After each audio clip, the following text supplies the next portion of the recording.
sini, di ujung timur Indonesia, terdapat potensi lahan pertanian yang luas membentang. Meski tantangan air dan banjir sering menjadi penghalang, potensi besar yang tersembunyi di baliknya kini mulai dioptimalkan. Optimasi lahan rawa di Merauke menjadi salah satu upaya penting dalam mendukung ketahanan pangan nasional.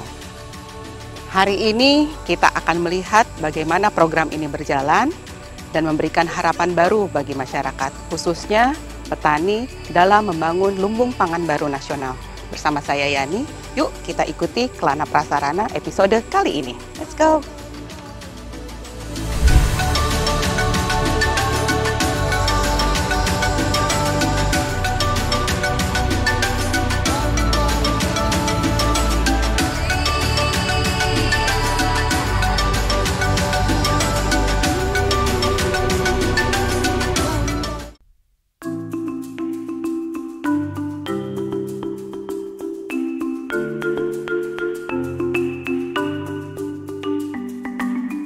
Optimasi lahan rawa adalah sebuah program yang digagas oleh Menteri Pertanian Republik Indonesia untuk mengoptimalkan pemanfaatan lahan rawa, khususnya di daerah-daerah yang memiliki potensi besar untuk meningkatkan produksi pangan nasional di tengah kondisi perubahan iklim yang ekstrim.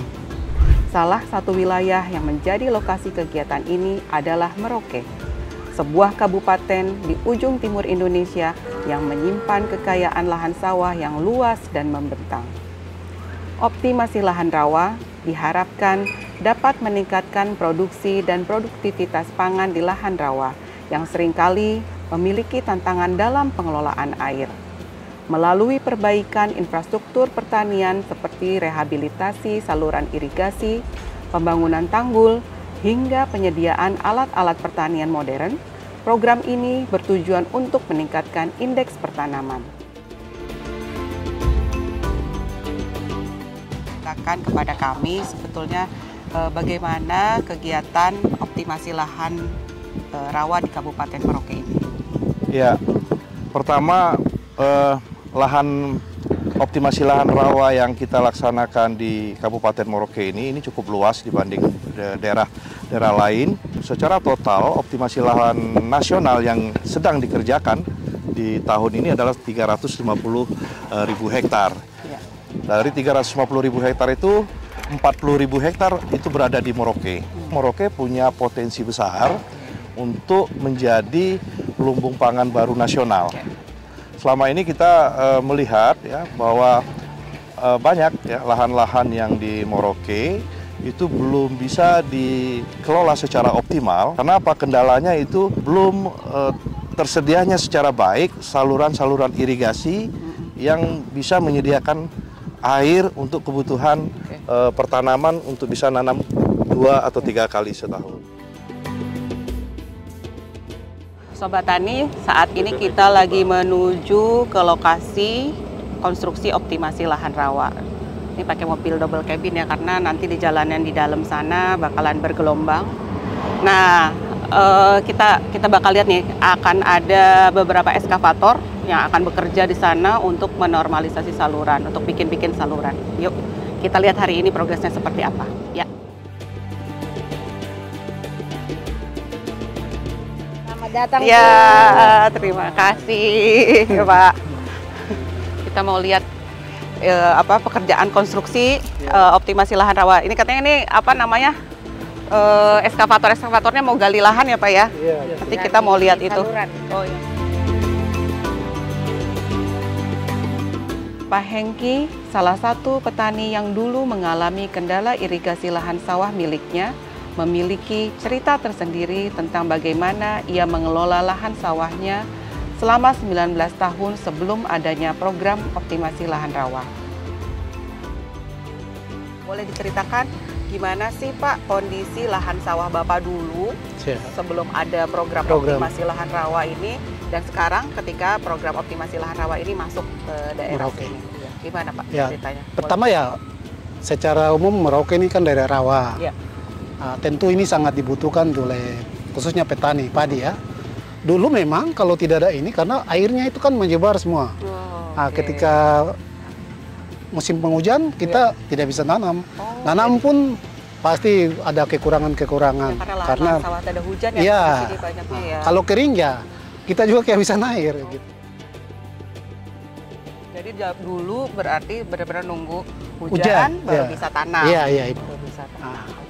Oke, manfaat yang paling Bapak rasakan nih program optimasi lahan rawa ini di desa Bapak, khususnya buat lahan sawah Bapak atau kelompok tani di sekitar Bapak itu? Kalau untuk kelompok kami justru manfaatnya kami puji Tuhan ya, sudah ada program seperti ini dan itu keseriusan pemerintah saya lihat.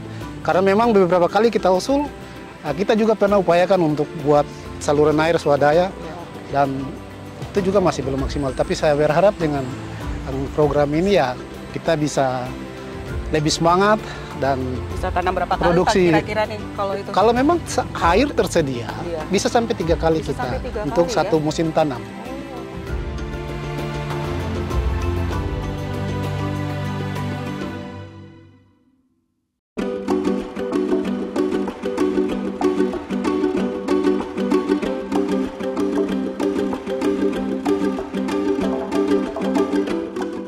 Untuk menggali lebih dalam informasi mengenai program kegiatan optimasi lahan rawa di sini, saya bertemu dengan Kepala Dinas Pertanian Kabupaten Merauke untuk mencari tahu sejauh mana kegiatan ini dapat meningkatkan kesejahteraan petani. Oke, sekarang kita lagi di mana nih, Bu? Iya, jadi Mbak Yani, kita lagi di salah satu sentra pangan kami, yaitu di distrik Kurik. Dan ini adalah Kampung Telaga Sari. Kampung Telaga Sari. Oke. Boleh Bu diceritakan kepada kami nih, ke teman-teman di Sobat Tani semua. Sebenarnya profil pertanian di Kabupaten Merauke itu seperti apa sih Bu? Pertanian di Kabupaten Merauke ini merupakan salah satu pencanangan yang sudah dilakukan bukan hanya tahun 2024, tapi sudah ada sejak tahun 2007. Potensi Kabupaten Merauke sendiri ada di luasnya dengan 4,5 juta hektar. Kemudian potensi pertanian sendiri ada dalam tata ruang Kabupaten Merauke ini kurang lebih 1,2 juta hektar. Cukup luas ya. Sangat luas. Iya. Kita nggak pernah berpuluh-puluh tahun. Jaringannya baru diperbaiki dalam skala besar saat ini. Luar biasa loh, 40.000 hektar diperbaiki langsung. Kita mengubah semangat mereka. Karena lebih positif lagi. Iya. Kan selama ini petani-petani kan bilang, Bu, kami kan punya air kalau kita tanam nggak tersedia. Betul. Sekarang jaringan sudah diperbaiki. Iya, mau apa lagi nih ya? Pompa air dikasih. Udah dikasih semua ya, Iya, irigasi perpompaan dikasih. Iya. Mudah-mudahan ke depan ini Merauke makin sukses ya, insya Allah jadi lumbung pangan nasional. Dari timur lah nanti kita bisa mulai nih. Katanya matahari dari timur, jadi Merauke yang harus menyiapkan pangan bagi seluruh Indonesia bahkan regional. Oke. Baik, terima kasih Bu. Terima kasih Bu Yani.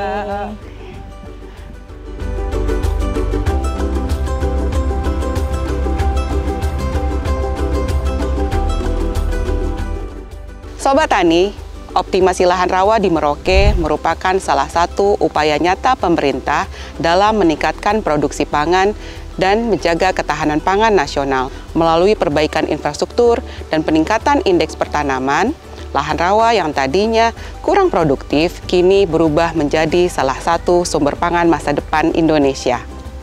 Terima kasih telah menyaksikan Kelana Prasarana episode ini. Sampai jumpa di episode berikutnya. Saya Yani, pamit undur diri. Bye!